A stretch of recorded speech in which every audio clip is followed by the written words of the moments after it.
gracias sublimes, perfecto es su amor. Te damos la bienvenida al culto dominical online de nuestra iglesia bíblica Gracia Sublime. Desde la ciudad de Chillán, te invitamos a adorar el nombre de Dios y escuchar su palabra por medio de nuestro pastor, Pablo Sepúlveda Concha. Déjanos tus saludos, comentarios y pedidos de oración. Bienvenido. Gracias sublimes, perfecto es tu amor. La ira de Dios propició, tomando mi lugar, tomando mi lugar.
Salmo 121. Alzaré mis ojos a los montes, ¿de dónde vendrá mi socorro? Mi socorro viene de Jehová, el que hizo los cielos y la tierra. No dará tu pie al resbaladero, ni se dormirá el que te guarda. He aquí, no se adormecerá, ni dormirá el que guarda Israel. Jehová es tu guardador, Jehová es tu sombra a tu mano derecha. El sol no te fatigará de día, ni la luna de noche. Jehová te guardará de todo mal, Él guardará tu alma.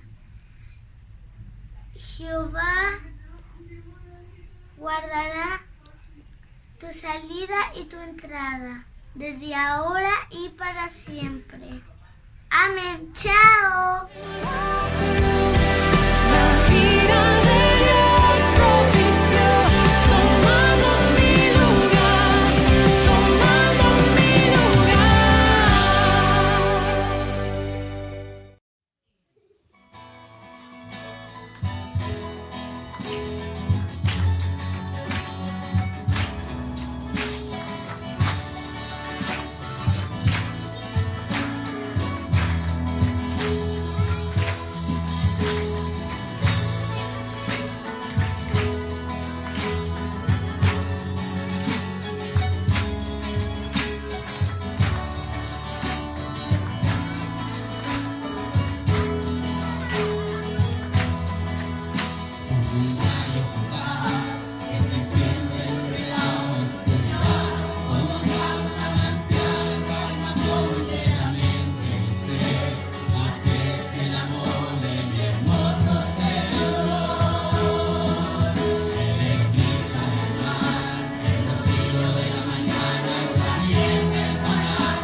La ira de Dios propició, tomando mi lugar, tomando mi lugar.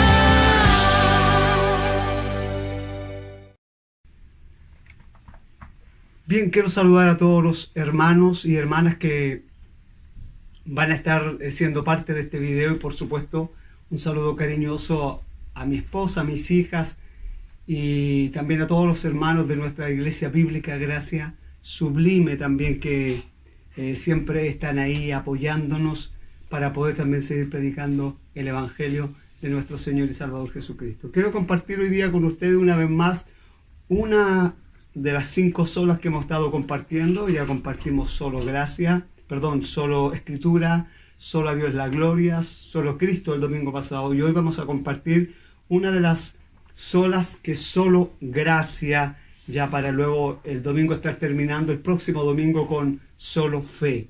Y quiero leer el texto donde vamos a estar compartiendo hoy, que es muy importante, en el libro de Efesios, en el capítulo 2, Efesios 2, 4 al 9, y dice de esta manera, dice: pero Dios, que es rico en misericordia, por su gran amor con que nos amó, aun estando nosotros muertos en pecado, nos dio vida juntamente con Cristo, por gracia sois salvos.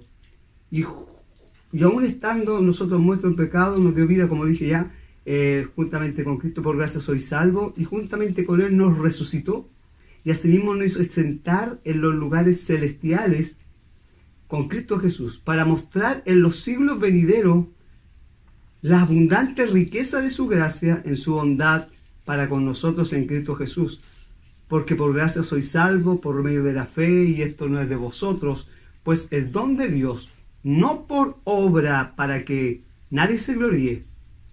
No por obras, el 9, para que nadie se gloríe. Vamos a orar para poder estar ya compartiendo esta solo gracia, una de las solas más que ciertamente bendecirá nuestra vida. Padre, queremos agradecerte por este tiempo que usted nos da a esta hora. Queremos agradecerte por el amor que ha sido derramado en nuestros corazones, por ese amor que ha venido en nuestras vidas, y como dice el texto, porque tú nos amaste, Señor, tú que eres rico en misericordia con el amor con que nos has amado. Creo que a través de este mensaje, Señor, esta sola, Señor, solo gracia, muchas vidas puedan entender y comprender, y muchos hermanos puedan comprender, Señor, que ha sido solo por tu gracia, que no hay obra en el hombre para alcanzar la salvación. Ciertamente, Señor, luego de que tú nos has alcanzado, Señor, el salvo, Dios mío, podemos dar y mostrar aquellos frutos de esa obra. Padre, bendícenos, ayúdanos para poder predicar tu palabra. En el nombre de Jesús. Bendito el Señor. Bien, quiero comenzar a modo de introducción, solo gracia, y comenzar diciendo que hace años atrás en Inglaterra se celebró un congreso de religiones comparativas. Ya, la idea era reunir a varios expertos de diferentes lugares y poder definir o poder tratar el tema en medio de estos eruditos. ¿Qué hacía diferente? Y era la pregunta en particular. ¿Qué tenía de diferente el cristianismo que no pudiera encontrarse en las demás religiones? Algunos propusieron lo que era la resurrección, pero muchos de las demás religiones dijeron que se sabía de dioses que habían resucitado. Entonces ellos encontraban que no era eso no hacía diferente al cristianismo. Otros hablaron acerca de la encarnación. Bueno, y también hubieron algunas personas que dijeron que también ellos conocían de algunas deidades que se habían encarnado o tomado forma humana, para que usted me entienda mejor. También habían tomado forma humana. Y en ese momento, mientras estos eruditos discutían o preguntaban qué podría el cristianismo hacer diferente de las demás religiones, en ese momento entró a la sala C.S. Lewis, uno de los grandes pensadores y defensores de la fe cristiana del siglo XX. Él entra a la sala y pregunta cuál era el tema en cuestión. Cuando le informan cuál era el tema en cuestión, él inmediatamente dijo, es fácil, dijo, lo que hace diferente el cristianismo de las demás religiones, y él lo dice, es la gracia. Después de discutirlo, los expertos tuvieron que concluir que ciertamente que en ninguna de las demás religiones Dios hace un ofrecimiento de su amor y su salvación completamente gratis. Ahora, no solo gratis, sino que de una forma incondicional. Y que solamente ellos se dieron cuenta que esto lo tenía el cristianismo. O sea, en otras palabras, a la conclusión que llegaron que el cristianismo, lo que hacía diferente al cristianismo de las demás religiones, era que Dios había, en este caso, enviado a su Hijo y lo había hecho solo por amor y solo por su gracia. Ahora, yo quiero que podamos comparar algunas religiones para que usted pueda entender. Por ejemplo, si nosotros estudiamos el budaísmo, que es un sistema que el hombre tiene que realizar 8 pasos para llegar a liberar al hombre, eso es lo que dice el budaísmo, de sus deseos egoístas en esta vida. Porque ellos dicen que no hay otra vida después de esta. Entonces, el budismo es una religión atea y que su fundamento son las obras humanas, para que usted vaya comparando. Eso es el budaísmo. O sea, en otras palabras, para poder alcanzar una liberación, el budaísmo enseña que el hombre tiene que pasar ciertos pasos y verdaderamente está fundada en lo que es las obras. De hecho, podemos ver que Budas, quien abandonó a su esposa e hijo y después se dedicó a la vida contemplativa, vemos que ahí hay una actitud de egoísmo. Entonces el budismo está basado en la obra. Si hablamos del hinduismo, que tiene la ley del karma y que habla cómo el ser humano se reencarna una y otra vez por miles y quizás millones de años para purificar su karma y para llegar a unirse con Brahma. Entonces, si la vemos, en realidad, para poder llegar a purificarse verdaderamente, o la obra de la purificación del karma está basado en los esfuerzos humanos. O sea, el budismo, el hinduismo y luego, por ejemplo, el judaísmo. Nosotros sabemos que el judaísmo permanece creyendo en las obras de la ley. Entonces, si lo vemos también, es un esfuerzo humano, esto para que podamos ir comparando. Luego está el Islam, que Alá determina la suerte de las personas al final del tiempo, pero nadie puede conocer la voluntad de Alá. Al final, Alá determina si entra o no en su presencia, y hay una condición que cumplir, que la evaluará, ¿ya? En este caso, Alá, y nuevamente vemos que está el esfuerzo humano. O sea, si estas religiones las comparamos con lo que es el cristianismo, nos vamos a dar cuenta que cada una de ellas está basada en las obras de los hombres, está basada en el esfuerzo humano, a diferencia del cristianismo, que la salvación es dada al hombre solo por gracia. Entonces, ahora tenemos que recordar algo muy importante, que la razón por la cual el cristianismo, Dios nos ofrece gratuitamente su amor de una forma incondicional, y esto es importante, siempre lo he dicho cuando he repetido las 5 solas, si Dios nos ofrece un amor incondicional y si la salvación es dada gratuitamente, es solo porque hubo alguien que, como lo decía el texto, que nos fue dada, ¿cierto? Nos fue dado por Jesucristo, en este caso Dios, hacia nuestras vidas la salvación, porque hubo alguien que se sacrificó.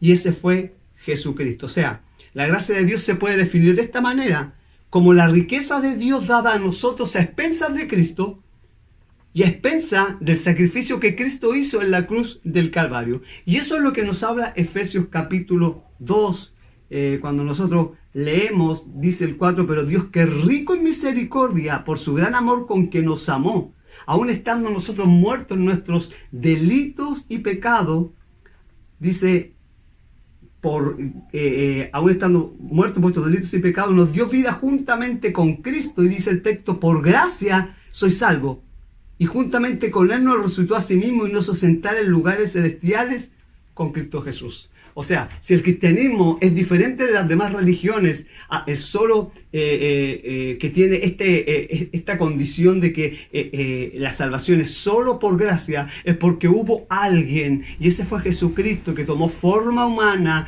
que se encarnó y que se hizo hombre para poder darnos la salvación. Por eso la salvación es por gracia. Eso es algo muy importante que nosotros ahora tenemos que entender. Ahora, siguiendo con la introducción, quiero hablar un poco acerca de la calidad de nuestras obras, porque mucha gente cuenta con ir a la presencia de Dios basado en sus buenas obras. Hay mucha gente que está pensando y dice, yo voy a ir al cielo porque en realidad yo he hecho cosas buenas. Ellos dicen, yo no he matado a nadie, no he robado, no he sido infiel a mi esposa. Entonces ellos consideran sus obras buenas. Y ellos piensan que esas obras buenas pesarán más que sus obras malas. Y que, bueno, Dios en el momento que ellos lleguen delante de la presencia de Él, Dios determinará perdonar sus pecados, concediéndoles la vida eterna. Pero aquellos que piensan de esa manera ignoran cuál es el veredicto de Dios con relación a las obras de los hombres. Y cuando nosotros analizamos las obras de los hombres, nosotros entendemos que cuando Adán y Eva pecaron, ¿cierto? El pecado pasó a toda la raza humana, y el hombre en realidad se corrompió de tal manera que lo podemos ver en Génesis 6:5, que Dios decide, por causa del pecado y por causa de la corrupción, Dios decide exterminar, ¿cierto? Juzgar todo el planeta.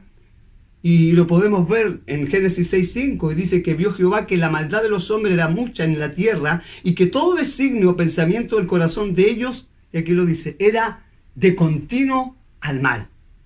Ahora, en estas palabras vemos resaltado con elocuencia de lo corrompido que estuvo el mundo, de cómo el mundo llegó a corromperse en este tiempo. O sea, desde que Adán y Eva desobedecieron a Dios, el ser humano dio evidencia, y no solamente una vez, sino que una y otra vez, de la maldad de su corazón. Ahora, solo la gracia de Dios es la que ha podido ir en busca del hombre. Y esto es importante, porque debemos entender que es Dios que en todo el tiempo, después de que el hombre ha pecado, es Dios quien ha estado buscando al hombre, es Dios que ha ido detrás del hombre. Fue Dios quien fue detrás de ti, fue Dios quien fue detrás de mí y que me buscó. Fue mi creador, fue mi redentor, el que fue detrás de mí, como lo veremos también más adelante. No es el hombre que busca a Dios, es Dios quien ha buscado al hombre desde que Adán y Eva pecaron, y esto es importante, y lo ha buscado para poder darle salvación, para poder perdonar sus pecados y restaurar la relación que se perdió en el huerto del Edén. Nunca el hombre ha buscado a Dios. Y eso lo podemos ver y lo vamos a considerar en un texto más adelante, en Romanos. Vamos a ver que lo dice ahí, que no hay quien busque a Dios. Pero, mire, y yo creo que podamos entender cómo el hombre se corrompió y cómo las obras de los hombres también están corrompidas. Cuando nosotros analizamos, por ejemplo, en los tiempos de Isaías, podríamos decir que Isaías era uno de los hombres más rectos de ese tiempo. Un profeta mesiánico. Pero cuando él se encuentra con la santidad de Dios, y eso es importante, por eso nadie que no se haya encontrado con Dios, nadie que haya tenido un encuentro con Dios podrá darse cuenta de su condición de pecado. Nadie. Si el hombre no se ha encontrado con Dios, entonces seguirá pensando que Él es bueno, seguirá pensando que sus obras son bastante suficientes para poder llegar a Dios y al reino de los cielos y que Dios perdone su pecado. Miren lo que dice Isaías. Entonces dije, ay de mí que soy muerto, Isaías 6:5, porque siendo hombre inmundo, de labios inmundos, mis ojos han visto al rey Jehová de los ejércitos. O sea, este profeta que nosotros podríamos considerar justo, este profeta que era, como dije, uno quizás de los hombres más rectos de ese tiempo, él se considera de labios impuros. Isaías al ver a Dios, él se considera completamente impuro. Es porque él tuvo un encuentro con Dios. Esa es la diferencia. Y que lo vuelvo a recalcar. Ahora, Daniel, que era un profeta íntegro, Daniel que era un profeta que oraba 3 veces al día, él dice en Daniel 9:5, hemos pecado, hemos cometido iniquidad, hemos hecho lo malo, nos hemos rebelado y nos hemos apartado de tu mandamiento y de tu ordenanza. O sea, Daniel, él se considera como parte del pueblo que había pecado.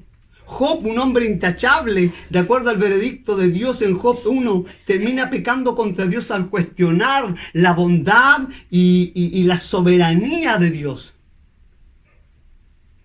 Más adelante vamos a ver, y en lo que mire lo que dice Pablo, para que nosotros podamos seguir comparando. En Romanos, lo que yo le decía, Romanos 3, 10, 18, mire lo que dice él, y es importante nombrar, él dice ahí Pablo, no hay justo ni aún uno.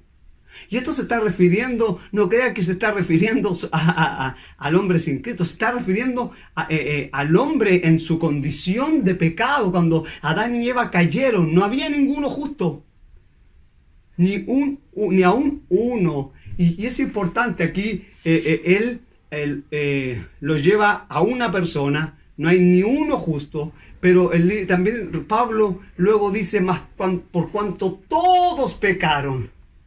Lo hace de 2 formas, pero al final es lo mismo, no hay ni uno justo, y luego lo dice, por cuanto todos pecaron. Más adelante. Entonces, no hay ni uno justo, no hay justo ni aún uno. Mire, no hay quien entienda. Por eso Efesios decía que estábamos muertos en nuestros delitos y en nuestros pecados. Muertos. Hay gente que dice, no, yo verdaderamente me voy a convertir en un evangélico, o yo me convertí en un cristiano, yo fui a la iglesia, yo busqué a Dios, yo me acerqué a Dios. No, una persona que está muerta no tiene vida. Ciertamente cuando yo hablo de que las obras del hombre están todas teñidas por el pecado, y que lo vamos a hablar, no quiere decir que el hombre haga cosas buenas. Puede ayudar a su vecino, puede ayudar a su vecina, puede llevar ayuda a ciertas personas. Pero esas obras no tienen alcance para que el hombre pueda alcanzar su salvación. Es lo que decía anteriormente. Algunos dicen, yo no he cometido pecados tan grandes y considero que debo ir al cielo. Considero que Dios debe perdonarme. Pero yo quiero que entendamos, no hay quien entienda, no hay quien busque a Dios. Es Dios quien ha buscado al hombre todo el tiempo, desde que Adán y Eva pecaron. No es el hombre. Y quiero decir, Dios no tenía necesidad del hombre. No creas que Dios necesita al hombre, por eso lo creó. Dios lo creó para su gloria, ciertamente. Pero Dios no necesita al hombre para sentirse complacido, o porque creo al hombre para poder sentirme acompañado. Él existe desde la eternidad y hasta la eternidad. Y nunca necesitó al hombre. la creación del hombre es la muestra de su amor, es la muestra de su misericordia, es la muestra de su bondad. Al crear al hombre que peca en el Edén, que desobedece una orden de Dios,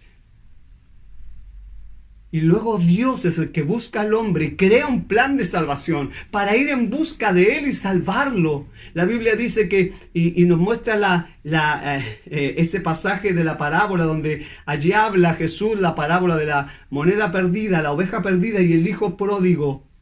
Y en la oveja perdida, él dice que el pastor deja las 99 y va por su oveja. Él no va a buscar una oveja que era del vecino ni de alguien más. Él va a buscar la oveja que él había perdido. Su oveja. Entonces, todos se han desviado. ¿Lo está escuchando? Y aún se hicieron inútiles. No hay temor de Dios delante de sus ojos. O sea, toda facultad del hombre está teñida por el pecado, su mente, su corazón, sus emociones, su voluntad. Y por tanto, todas las obras de los hombres están teñidas por la maldad. Todas las obras de los hombres. Y no quiero decir, vuelvo a decir, no quiero decir que el hombre no haga cosas buenas. Sí, el hombre hace cosas buenas, pero esas cosas buenas no alcanzan para poder llegar delante de Dios. Porque el hombre, sus obras están teñidas por el pecado, porque el hombre desde que nace es un pecador hasta que muere, y lo he explicado algunas veces. Ahora, por el pecado la mente quedó entenebrecida, el corazón se volvió como piedra, es lo que dice Ezequiel 36:26 cuando dice que nos dará un corazón de carne, cambiará ese corazón de piedra. Entonces, la voluntad del hombre desde que Adán iba a pecar quedó esclavizada al pecado, y a esto se le llama depravación total. Por eso Pablo es claro cuando dice que el que hace pecado es esclavo del pecado. Ahora, solo gracia, para ya entrar más adelante en el tema, la persona que mejor elaboró este tema de la salvación por gracia en el Nuevo Testamento es el apóstol Pablo. Unos 25 años después de su salvación, Pablo escribe su magnum, su obra maestra, la carta a los romanos, y quiero leer este texto. Y allí él escribe con lujos y detalles que la salvación es solo por gracia. Es importante esto cuando nosotros tomamos el texto bíblico y lo aplicamos. Y quiero leer Romanos rápidamente, Romanos 9:18, porque la palabra de la promesa es esta.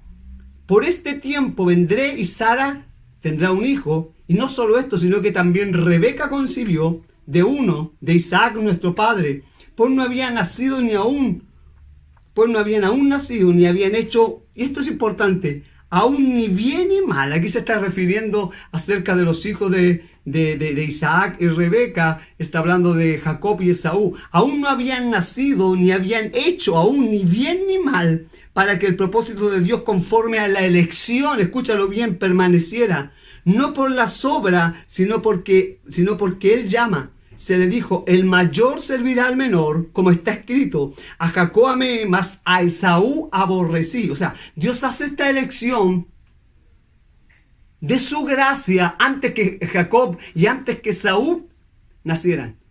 Ahora, si tú me preguntas, ¿Dios sabía que Jacob sería un engañador? Sí, lo sabía. ¿Sabría que sería un mentiroso? También lo sabía. Pero Dios no lo escoge por las obras porque alguien puede decir, no, Dios sabía que el corazón era mejor, el corazón de Jacob que el corazón de Esaú. No. Dice que aún no nacían, ciertamente Dios los conocía, pero aún no nacían. O sea, Dios hace una elección sobre el hombre por su gracia. Dios escoge a Jacob por su gracia. ¿Qué pues diremos? Él dice, a Jacob amé y a Esaú aborrecí. Y dice, ¿qué pues diremos? ¿Que hay injusticia en Dios? Y Pablo responde, en ninguna manera, pues a Moisés le dice, y él le habla, luego citaré el pasaje, tendré misericordia de quien tendré misericordia, y me compadeceré de quien quiera compadecerme. Así que no depende del que quiere, dice el texto, ni del que corre, sino de Dios quien tiene misericordia. Porque la Escritura dice a Faraón: para esto mismo te he levantado, para mostrar en ti mi poder, para que mi nombre sea anunciado por toda la tierra, de manera de que quien quiere tener misericordia y al que quiere endureceré. O sea, Dios es claro aquí. Dios dice, tendré misericordia del que quiera tener misericordia. Es más, Él dice a Faraón, yo lo levanté, yo endurecí su corazón y yo lo usé para que también mi nombre fuera anunciado por toda la tierra. Este es importante, este pasaje. Este pasaje, como dije, nos muestra dos hermanos en el mismo vientre de su madre. Y aquí hay una elección de parte de Dios, que el menor serviría al mayor. Y que era lo contrario a lo acostumbrado del pueblo. Era el hijo menor quien serviría al mayor, pero aquí cambia. El mayor sirve al menor. Ahora, la elección que Dios hace solo por su gracia, que es lo que estamos hablando, esta elección Dios la hace antes de que ellos hubieran hecho algo bueno o algo malo. Por eso es importante, antes que te formase en el vientre de tu madre, te conocí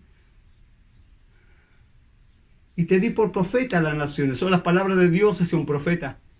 Pero Él, antes de que naciésemos, antes de que nos formásemos en el vientre de nuestra madre, Dios nos conocía. En la misma carta de Efesios, en el capítulo 1, hay muchos que no creen y le hacen el quita a lo que es la predestinación. Pero si tú quieres leer la carta de Efesios, que es una carta importantísima de la doctrina del Evangelio de nuestro Señor Jesucristo, allí es claro, Pablo, antes que el mundo fuese creado, antes que el mundo fuese formado, Dios nos escogió y nos amó. Entonces, la elección se hizo para que el propósito de Dios en la elección se cumpliera. La elección se hizo no por obras, sino que fue de pura gracia. Eso es lo que nos explica ese texto. Dios amó a Jacob, aunque éste engañó a su padre, aunque éste engañó a su suegro. Ahí podríamos aparecer en Génesis 27. Aborreció a Esaú, pero Jacob recibió un trato especial a diferencia de Esaú. Ahora, eso parecería ser injusto. A lo que Pablo dice, ¿y qué diremos entonces? ¿Que hay injusticia en Dios? De ningún modo, porque Él dice, tendré misericordia de quien tendré misericordia. Así que esto no depende del que quiere, no depende del que corre, sino de Dios que tiene misericordia, lo que dice Romanos 9, 14 y 16. O sea, Dios está hablando que Él ya le había hablado a Moisés bajo estos términos. Yo soy el que tengo misericordia del que yo quiero. Esto no es quién es el hombre antes de morir el que decide te envío al cielo o al infierno. No es el pastor, no es el líder quien determina dónde va el hermano. No es lo que tú juzgas, no es cuando tú te paras dentro de la iglesia como hay muchos y diciendo este sí va con el Señor, este sí, este no. Es Dios el que tiene misericordia del que quiere. Y eso es importante. Vemos al ladrón en la cruz, que es un ejemplo claro. Dios tuvo misericordia de él. La pregunta es, ¿por qué no salvó a los otros que estaban al lado? Salvó a ese que estaba. Y eso es algo que cuando nosotros vemos en la Biblia, cómo Dios escoge a uno del otro por razones que nosotros no conocemos, por razones para nosotros desconocidas. Por ejemplo, Dios elige a Abraham cuando no le buscaba. Escúchalo bien. Josué 24, 2, 3, léelo. Abraham adoraba a dioses extraños, dioses ajenos, pero él lo escoge. La pregunta es, ¿por qué no escogió al hermano de Abraham? Porque Dios es soberano en su elección. Ahora, muchos cuestionan esto, ¿por qué Dios me escogió a mí y no al otro? Y muchos comienzan a buscar y a cuestionar aquello. Pero los hijos de Dios debemos dar gracias porque Dios nos eligió a nosotros. Y Dios nos escogió a nosotros. No podemos llegar a entender por qué Dios no escoge a mi vecino, por qué Dios no escoge al caballero de allá o al caballero de acá. Dios me escogió a mí. Y esa es una razón para alabar a Dios. Dios eligió a su pueblo, a los judíos, como nación santa, Deuteronomio 7. ¿Por qué no escogió a otras naciones? Te das cuenta que desde el principio Dios ahí hace una elección sobre el hombre y sobre las naciones. Porque Dios es soberano en su elección. Dios eligió a profetas, Jeremías, desde antes de ser concebido, Jeremías 1:5. Ahora, es lo mismo que le dice Pablo en Gálatas 1:15. Allí Pablo también habla que Dios lo había escogido también desde el vientre de antes de que naciese, y fue escogido como apóstol desde el vientre de su madre. O sea, cada uno de los profetas fue elegido mientras otros personajes que vivían en ese mismo tiempo o que trabajaban junto a ellos fueron pasados por alto. Y cuando vemos a los apóstoles tampoco es diferente. Cristo habló con respecto a la elección y lo dice en Juan 15:16. Vosotros no me elegisteis a mí, yo elegí a vosotros. Ese es el texto. Yo elegí a vosotros. O sea, si nosotros vemos, si tú analizas desde el Antiguo Testamento, Dios siempre hizo una elección. Su elección fue soberana y fue basada no en las obras que los hombres habían hecho, ni en lo que los hombres realizaban. Dios escogió a Abraham cuando él adoraba a dioses extraños. Dios llama a Jacob antes que naciera y hicieran obras buenas y lo escoge sobre Saúl. Y así Dios llama a un pueblo que era un pueblo del más pequeño, el más insignificante, como era el pueblo de Israel, y Dios lo escoge. ¿Por qué no escogió a otros pueblos? No lo escogí porque fueras el mejor, no te escogí porque fueras el más grande. Te escogí porque fue solamente obra de su amor y de su misericordia. Ahora, hay algo importante que decir. No entendemos los caminos misteriosos de Dios. Son insondables.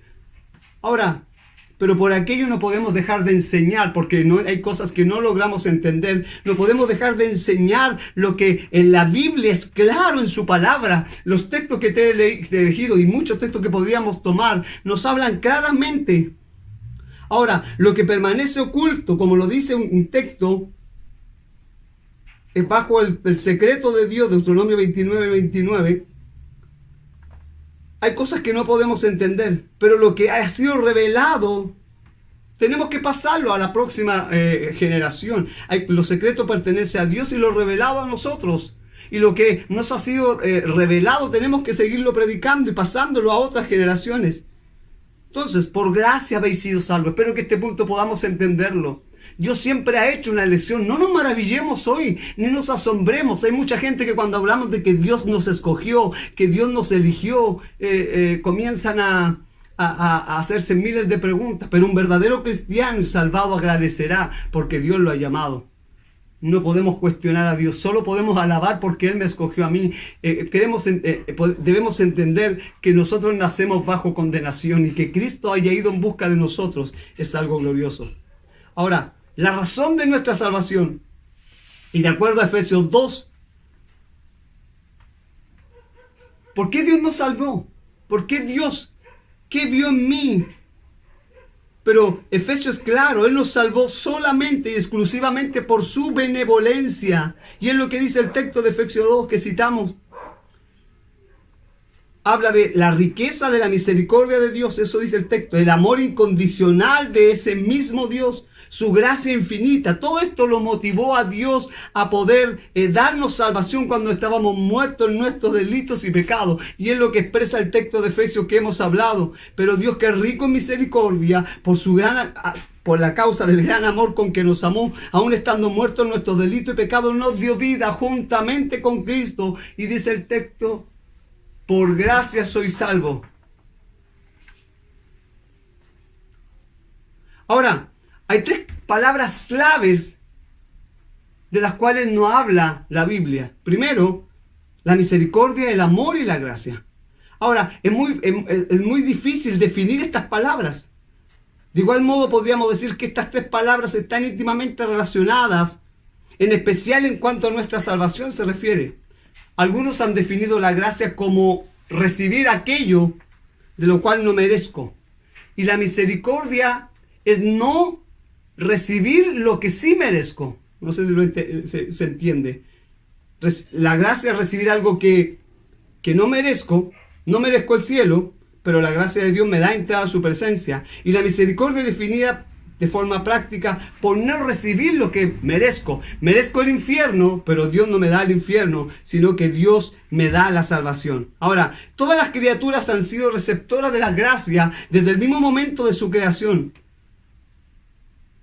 Nadie obligó a Dios a crearnos, lo dije al principio, pero Él quiso compartir su amor incondicional con nosotros.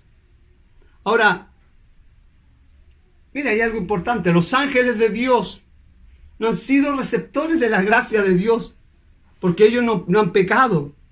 Y no tienen esa necesidad de ser perdonados, porque ellos no han transgredido a forma de hombre. Por eso decimos que los ángeles caídos no han sido receptores del amor y de la misericordia de Dios. Pero sí podemos decir que el hombre ha sido receptor tanto de la gracia como de la misericordia, ya que Dios perdonó nuestros pecados que nos condenaban y hemos recibido salvación. Hay un ejemplo que es fácil a lo que es la gracia y la misericordia, que lo he dicho varias veces. Un papá o un hijo que desobedece a su padre y su padre le advierte que será castigado, pero cuando el niño desobedece, el padre decide no castigarlo, tiene misericordia a su hijo. O sea, él dice, te voy a castigar, pero luego que su hijo desobedece, el padre decide no castigarlo. Y eso es misericordia, no darle lo que merece. Y más aún luego le da un regalo o le da dinero para que compre algo, un helado, cualquier cosa. Y eso es gracia. O sea, la gracia es un don que yo recibo y la misericordia es algo que yo merezco y no lo recibo. Hablando de que merezco el infierno, la misericordia de Dios no me lo da. Entonces, ahora todos nosotros tenemos dificultad para concebir la salvación por gracia. ¿Por qué? Porque nosotros no estamos acostumbrados a que nadie nos dé nada gratis, que todo queremos ganarlo y todo queremos merecerlo. Pero el amor de Dios y la gracia de Dios nos han sido dadas gratuitamente. Ahora, el amor de Dios es incondicional. ¿Qué quiere decir eso? Que implica que Dios no vio nada en mí. Eso es importante, porque Dios me amó conociéndome como yo era. Es por eso que su amor es incondicional. No está basado en algo que yo hubiese hecho, en algo que yo hubiese realizado. Siempre cuando nos enamoramos de alguien, nosotros la amamos porque hemos visto algo en aquella persona. Pero Dios no vio nada bueno en nosotros, nos conoció y nos conoce, sabe cómo actuaremos, sabe cómo seremos. Entonces su amor es incondicional. Yo amo a mi esposa porque hay algo que me atrae, ella me amó por algo que vio en mí, pero Dios me amó no viendo nada bueno en mí, solamente cosas malas. Cuando estábamos muertos y cuando estábamos en pecado, allí Dios nos ama, allí Dios nos da vida y allí actúa su misericordia. Hay un texto en Romanos que dice que aún éramos enemigos de Dios antes de que Él nos conociera y sin embargo Dios nos amó. Ahora, ¿cómo es posible? Porque el amor de Dios no depende de ninguna condición inherente en nosotros, sino solo su carácter. Por eso el amor de Dios, como dije, es incondicional. Estas son características del amor. Ahora también el amor de Dios es eterno. Y miren lo que dice Jeremías 3:13 y lo revela: con amor eterno te he amado. Por eso te he traído con misericordia. O sea, el amor motiva su gracia. O sea, cuando Él dice con amor eterno, no ha habido un momento que Dios nos haya dejado de amar. Él me amó allá antes que naciera en la eternidad. Me amó ahora y me amará por los siglos de los siglos. O sea, su amor es un amor eterno. Con amor eterno te he amado. En su omnisciencia Dios nos vio allá antes de fundar el mundo. Y allá nos eligió para poder amarnos. Efesios 1, basado en su voluntad soberana y motivado por su amor eterno, nos llevó y vemos que su gracia, a pesar de nuestros pecados, nos amó. Otra característica del amor es dadivoso o altruista. El amor de Dios es diferente al nuestro porque la mayoría de nosotros amamos por necesidad.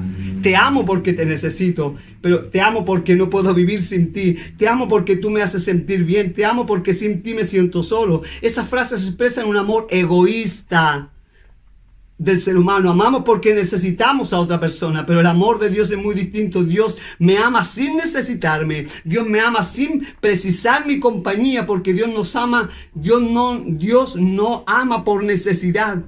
Dios ama porque quiere dar y compartir conmigo lo que es de Él.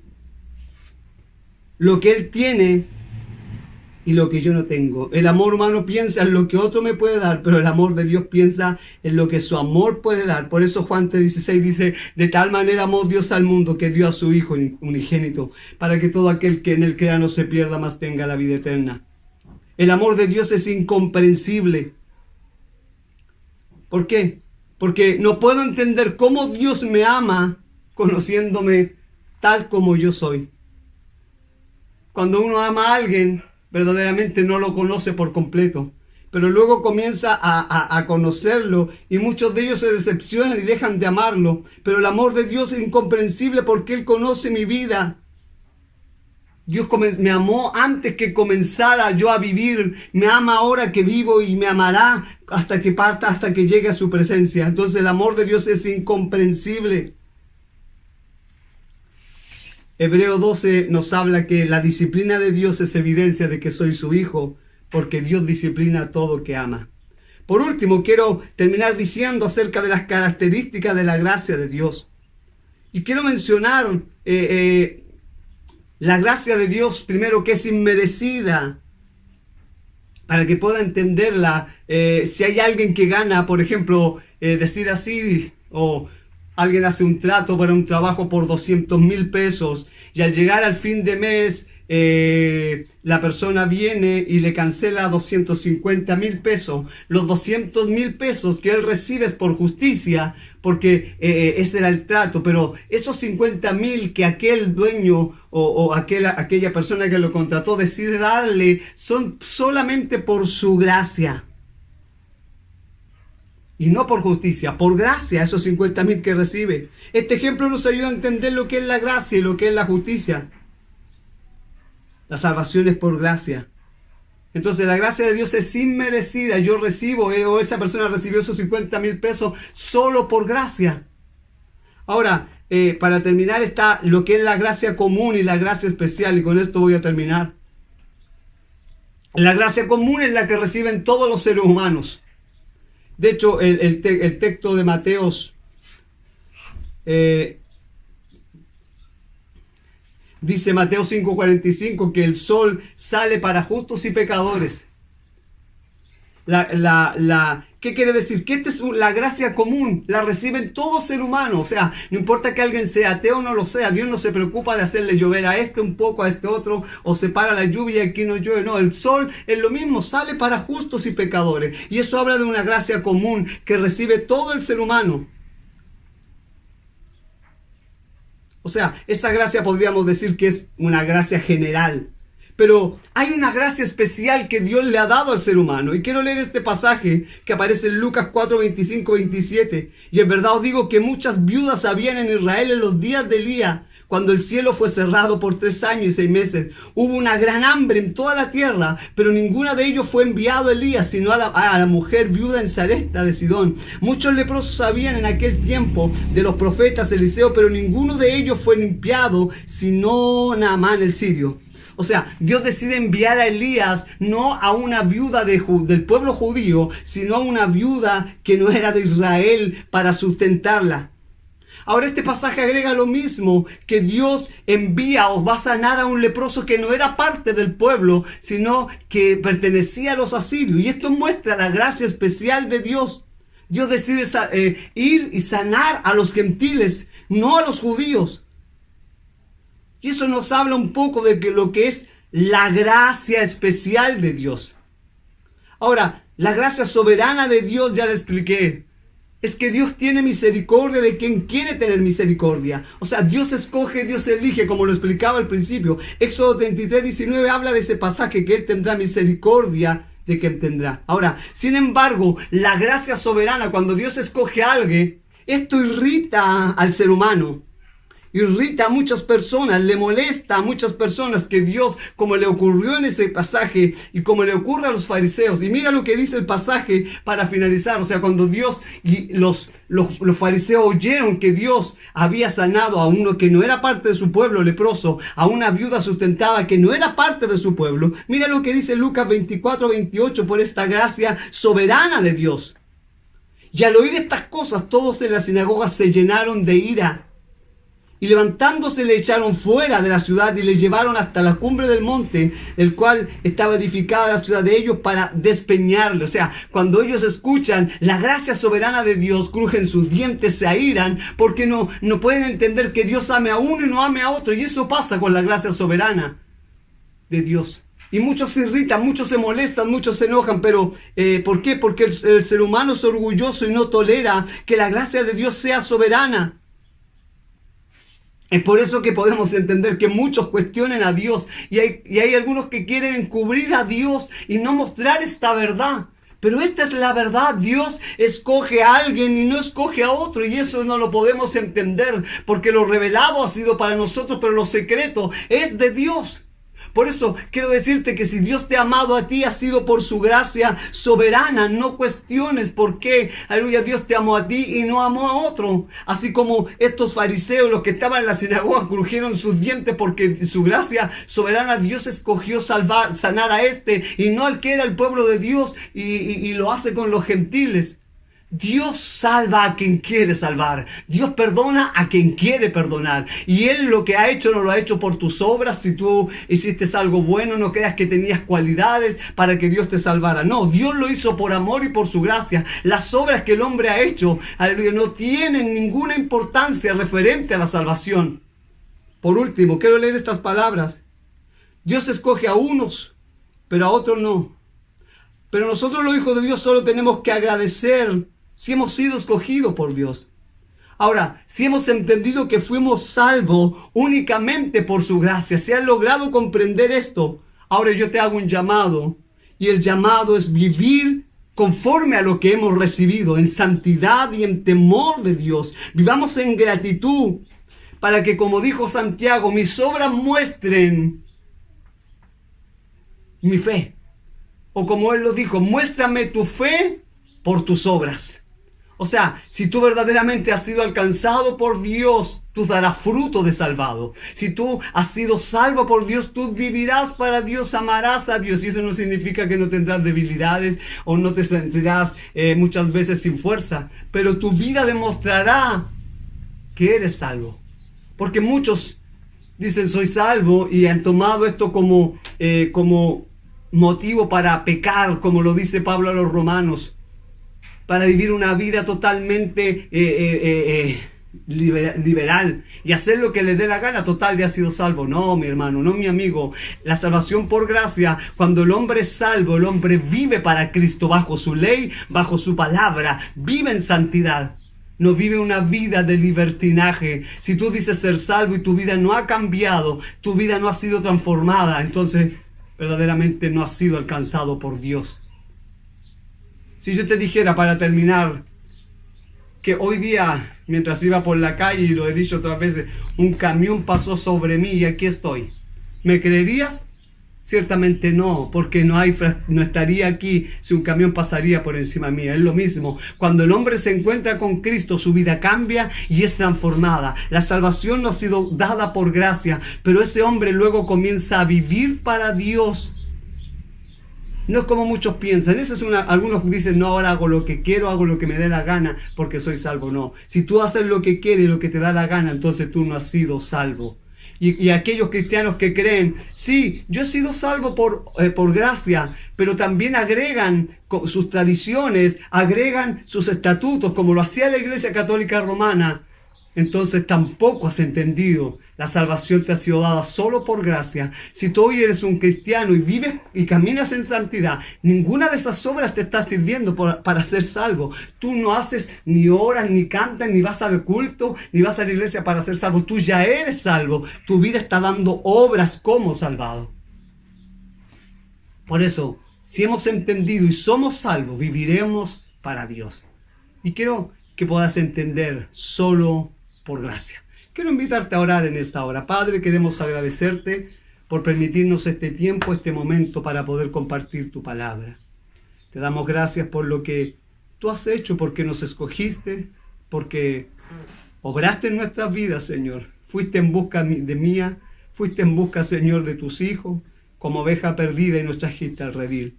Gracias, Señor, por amarnos, por salvarnos. A ti atribuimos la gloria en el nombre de Jesús. Amén. Amén.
Gracias sublimes,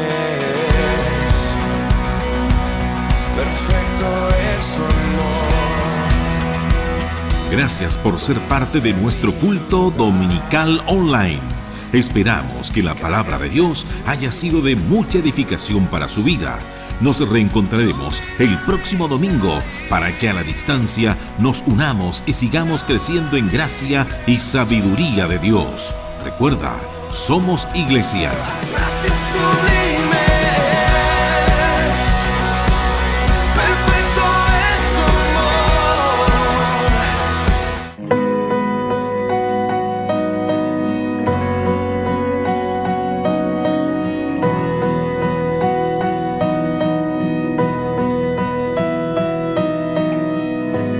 No temeré, pues en tu amor seguro estoy. Tu salvación eterna es, eres fiel. Mi corazón confía en ti, mi guardador. Tu gracia es sin condición, eres fiel. Ni la vida, la muerte podrá separarme de ti, Señor. Alto precio pagaste, mi alma compraste para ti. Soberano, mi Salvador.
separarme de ti.